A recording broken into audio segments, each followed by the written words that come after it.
Los meteoros tienen el poder de transformar nuestro planeta, de aniquilar enormes extensiones de vida en la Tierra en un solo impacto. Pero no todos son tan dramáticos.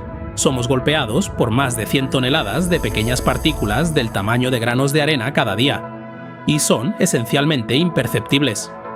Aproximadamente una vez al año, un meteoro del tamaño de un coche entra chocando a través de nuestra atmósfera, pero la impresionante estela de fuego resultante se quema mucho antes de llegar al suelo.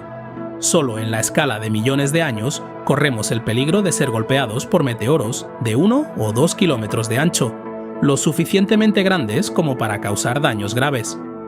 Pero no hemos visto uno de esos desde los dinosaurios. Suerte la nuestra. Pero el tamaño no lo es todo. De hecho, los impactos más grandes podrían ni siquiera provenir de los objetos más voluminosos. Si una teoría particularmente interesante es cierta, algunos meteoros muy raros podrían estar hechos de algo un poco más exótico que la roca. Exteriormente, no habría mucho que diferenciase a estos meteoros más raros. En el vacío del espacio, parecerían exactamente iguales a cualquier otra roca espacial. Pero mientras que los meteoros normales podrían crear una estela de fuego en el cielo, estos casos atípicos tendrían impactos que superarían a las mayores bombas nucleares. Y esos son solo los pequeños. Si un meteoro de 1 kilómetro de tamaño de esta variedad golpeara la Tierra, que es el mismo tamaño del meteoro que mató a los dinosaurios, es posible que ya no tuviéramos un planeta. Ese es el poder de un meteoro hecho de antimateria. ¿Podrían existir realmente los meteoros de antimateria? ¿Qué pistas nos ayudarían a identificarlos de los meteoros de materia ordinaria? ¿Qué tamaño tendrían que tener para convertirse en un problema grave? Soy Rafael González y estás viendo Astrum. Acompáñame hoy mientras ponemos a prueba la teoría científica tras los meteoros de antimateria y exploramos las probabilidades de que tales objetos acechen en nuestro sistema solar. La antimateria es una sustancia curiosa. El hecho de que exista significa que no deberíamos estar aquí. Es casi idéntica a la materia común, con algunas diferencias clave. Una es que tiene una carga invertida. Otra es que cuando la antimateria se encuentra con la materia ordinaria, ambas se aniquilan entre sí por completo, convirtiéndose casi íntegramente en energía. Ahora bien, en el universo temprano, no solo se creó materia. En teoría, también surgió una cantidad igual de antimateria.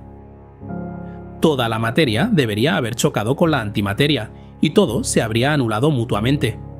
Esto nos habría dejado sin universo, ya que no habría nada de lo que fabricar el universo. Es uno de los misterios de la ciencia que esto no ocurriera. Y por alguna razón, una cantidad de materia ligeramente mayor que la de antimateria coalesció en la existencia. Quizás una discrepancia tan pequeña como una partícula extra de materia por cada 1000 millones de partículas de antimateria. Los científicos todavía están intentando averiguar por qué pudo haber ocurrido esto. Pero el misterio sigue sin resolverse por ahora. Quizás haya alguna regla en juego que aún no hayamos identificado. Sea lo que sea que lo causó, este desequilibrio es la razón por la que el universo que vemos a nuestro alrededor está hecho casi en su totalidad de materia ordinaria. Y el único lugar donde vemos antimateria de forma fiable es cuando fabrican pequeñas cantidades de ella en experimentos en el CERN y en otros aceleradores de partículas. Algunos hospitales tienen incluso pequeños aceleradores de partículas para crear positrones para escáner STEP o de tomografía por emisión de positrones. Sin embargo, el hecho de que no la veamos no significa que no puedan existir pequeños focos de antimateria. Cuando la sopa primordial cruda, el plasma de quarks y gluones del Big Bang comenzó a formarse en partículas, aunque en general habría habido más materia que antimateria, en las zonas locales hubo fluctuaciones. Por lo tanto, es lógico que pudieran haber surgido grupos de antimateria que dominaran a medida que la gravedad los unía. Después de todo, si lanzas una moneda las suficientes veces, inevitablemente acabarás con rachas en las que no salgan nada más que caras o nada más que cruces. Si estos grupos fueran de una escala suficientemente grande, no se aniquilarían en un sistema solar naciente. En su lugar, ellos serían el sistema solar, y serían focos de materia los que acabarían por aniquilarse. dejando tras de sí estrellas y discos protoplanetarios hechos enteramente de antimateria. Esto parece muy teórico, pero ¿podrían existir realmente tales sistemas solares? Personalmente, creo que sería genial que existieran. En su mayor parte, una antiestrella sería visualmente idéntica a una normal, ya que la antimateria se comporta de todas las formas que cabría esperar de la materia. Obedece las mismas leyes de la gravedad, y en general tiene el mismo aspecto. El único indicio revelador sería cuando la materia ordinaria interactuara con ella, como cuando los vientos interestelares se encontraran con el borde del sistema solar incipiente, y las aniquilaciones resultantes emitieran radiación gamma. Curiosamente, hay algunos sistemas que parecen hacer esto.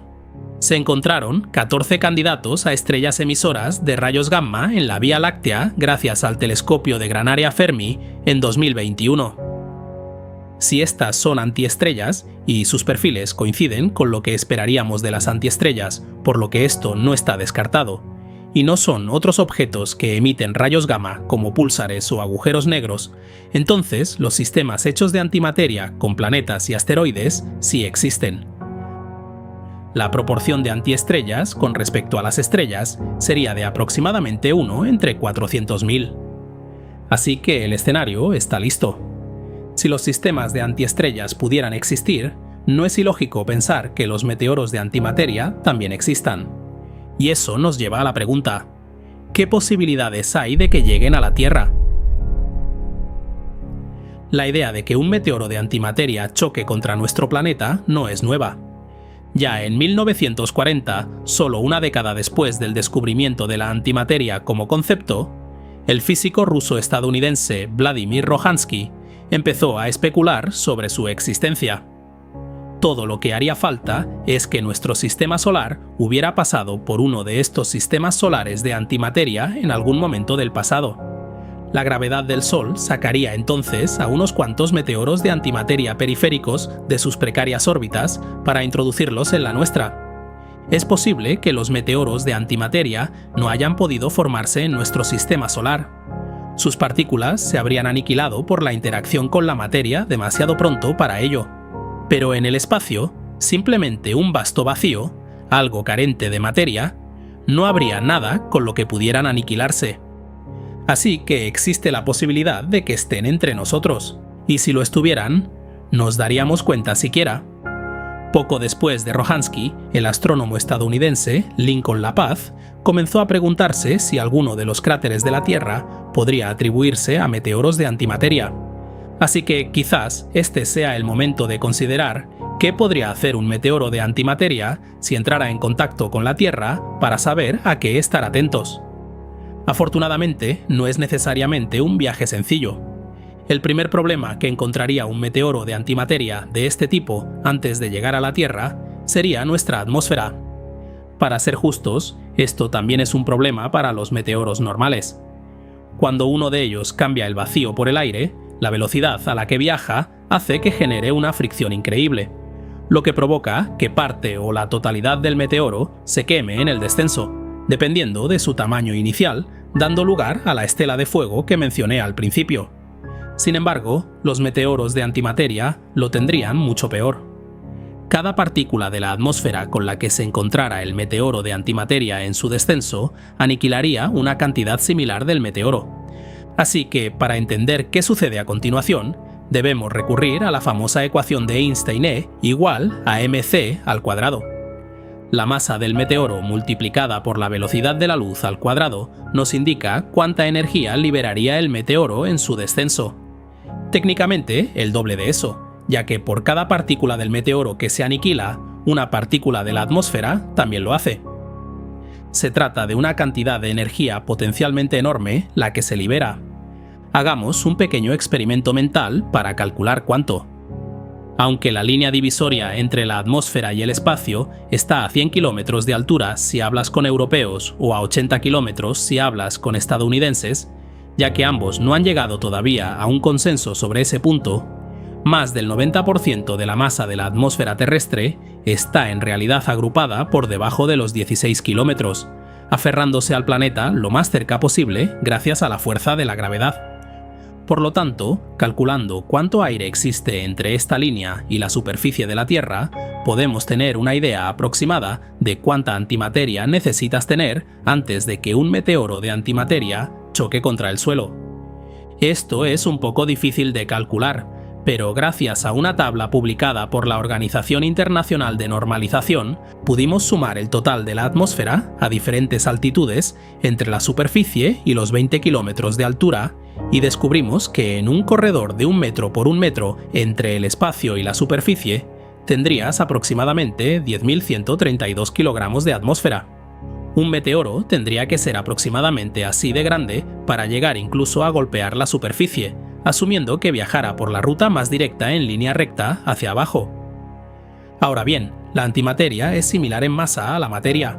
Por lo tanto, podemos suponer que también tendrían composiciones comparables. La mayoría de los meteoros están hechos de condritas.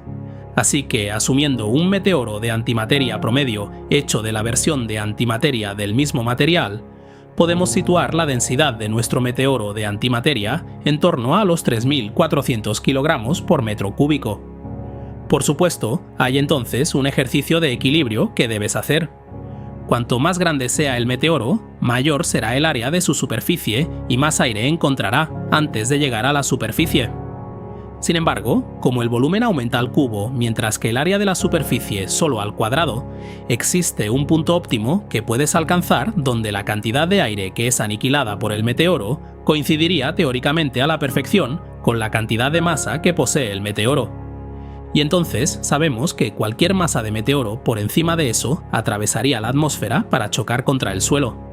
Utilizando cálculos muy aproximados, descubrimos que un meteoro de 3 por 3 por 3 metros o 27 metros cúbicos funcionaba mejor para este cálculo, el cual tenía una masa de 91.800 kilogramos o 3.400 kilogramos por metro cúbico por 27 metros cúbicos. Este solo encontraría 91.191 kilogramos de aire en el descenso, lo que significa que 608 kilogramos de meteoro golpearían realmente la superficie. Eso es aproximadamente la masa de un gran piano de cola. ¿Cuánto daño podrían hacer realmente 600 kilogramos de antimateria? Es hora de nuestra ecuación, E igual a mc al cuadrado. Utilizando este cálculo, aprendemos que 600 kilogramos de meteoro restante liberan 5,4 por 10 elevado a 19 julios de energía o 54 trillones de julios. Luego duplica eso, ya que el suelo que es aniquilado también libera esa cantidad, así que 108 trillones de julios. Como punto de referencia, una bomba nuclear de 1 megatón desprende 4,18 por 10 elevado a 15 julios de energía. Incluso si subiéramos la escala hasta la bomba nuclear más grande jamás detonada, la Tsar Bomba, que tuvo un rendimiento de 50 megatones, seguiríamos hablando de solo 2,09 por 10 elevado a 17 julios, nada menos que 5.000 veces más débil que nuestro piano de cola de antimateria. Y la explosión de la Tsar Bomba fue descomunal. Un pueblo a un radio de 55 kilómetros, Severny, fue totalmente desintegrado. Según los informes, los edificios de madera a 160 kilómetros de distancia resultaron dañados. La luz de la explosión se vio a 1.000 kilómetros de distancia. Los cristales de las ventanas en Noruega y Finlandia se hicieron añicos por la explosión. Si solo 600 kilogramos de nuestro meteoro de antimateria impactaran en medio de un estado como Texas, todo el estado sería destruido. El centro se vaporizaría. El resto quedaría devastado.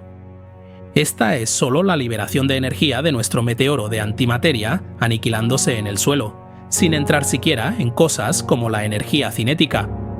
Pero incluso entonces, en realidad, no solo debemos preocuparnos por los 600 kilogramos que golpean el suelo. Cuando consideras el resto de esos 91.200 kilogramos de masa que fueron aniquilados en la atmósfera, el radio de la explosión se vuelve mucho mayor. Aunque parte de esa energía viajaría hacia arriba, al espacio, minimizando el daño abajo, de repente ya no te preocupas solo por Texas. Te preocupas por la totalidad de los Estados Unidos. Todo eso solo por un meteoro de antimateria que es comparable en tamaño a un coche. Realmente no queremos que nos golpee un meteoro de antimateria. Así que, ¿cuáles son realmente los riesgos aquí? Digamos que un meteoro de antimateria hubiera quedado atrapado en el pozo de gravedad del Sol hace millones o miles de millones de años. ¿Podría ser ahora uno de los 40.155 asteroides cercanos a la Tierra que la NASA rastrea? La buena noticia es que no. Por una sencilla razón. El espacio no está realmente vacío. Aunque hablamos de que el espacio es un vacío, incluso en el espacio hay trazas de polvo flotando en la nada. Como tal, un asteroide de antimateria que viajara incluso a través del medio interestelar no tendría probablemente una tasa de supervivencia superior a unos 300 años. Dado que la última vez que pasamos cerca de otra estrella fue hace 70.000 años, la estrella de Scholz, por si te interesa, tendría que haber sido un meteoro de antimateria excepcionalmente afortunado para no solo esquivar a todos los demás asteroides en ese tiempo, sino también para no haber encontrado suficiente polvo desde entonces como para haberse desintegrado en radiación gamma. Por esta misma razón, un cometa de antimateria interestelar que atravesara nuestro sistema solar sería poco probable. Los pequeños se quemarían antes de llegar a nosotros, y las masas más grandes serían perceptibles. Emitirían un flujo constante de rayos gamma mientras viajaran, lo que los haría detectables para nuestros telescopios. Nunca se han detectado tales asteroides centelleantes. Así que, en definitiva, aunque sería devastador ser golpeado por un meteoro de antimateria, es poco probable que uno sobreviviera el tiempo suficiente para llegar a nuestro planeta, suponiendo que ellos y las estrellas de antimateria existan en primer lugar. Probablemente estemos bastante a salvo. Además, si existieran los meteoros de antimateria, podríamos haber visto alguna prueba de ellos antes. Impactos de meteoros con una capacidad destructiva inusual, pero que no dejan rastro del meteoro que los causó. No hemos visto nada parecido, ¿verdad? En junio de 1908, una bola de fuego iluminó el cielo en una zona remota de Siberia. El meteoro explotó antes de chocar contra el suelo. Su detonación provocó incendios forestales masivos y lanzó árboles al suelo como si fueran bolos en una zona de destrucción de kilómetros de ancho. Testigos a más de 30 kilómetros de distancia informaron haber visto un destello más brillante que el Sol, seguido de un estruendo atronador. Debido a su lejanía, los equipos científicos no llegaron al lugar hasta 1927. Pero incluso entonces, la destrucción causada por la explosión era fácil de ver. Curiosamente, para un objeto que causó tal destrucción, casi no se encontró nunca ningún rastro del meteoro más allá de unas pocas micropartículas. Pero el evento de Tunguska no pudo haber sido causado por un meteoro de antimateria, ¿verdad? No te preocupes, sabemos que probablemente no fue un meteoro de antimateria, pero hubo mucho debate sobre el tema en el pasado, y no pudimos resistirnos a ser un poco inquietantes. Una explosión de antimateria habría liberado una cantidad masiva de radiación gamma, y dejado firmas de isótopos muy específicas que no se han encontrado en el sitio. Por eso, el consenso científico actual es que el desastre fue provocado por el estallido aéreo de un asteroide rocoso o un fragmento de cometa de materia ordinaria, un evento muy similar al de Chelyabinsk en 2013. Así que de momento no hemos recibido ningún impacto de antimateria. De momento. Un fuerte abrazo a los mecenas que me apoyan en mi misión de divulgar la ciencia. Suscríbete y deja un me gusta para apoyar el canal. Gracias por tu visita y nos vemos en el futuro.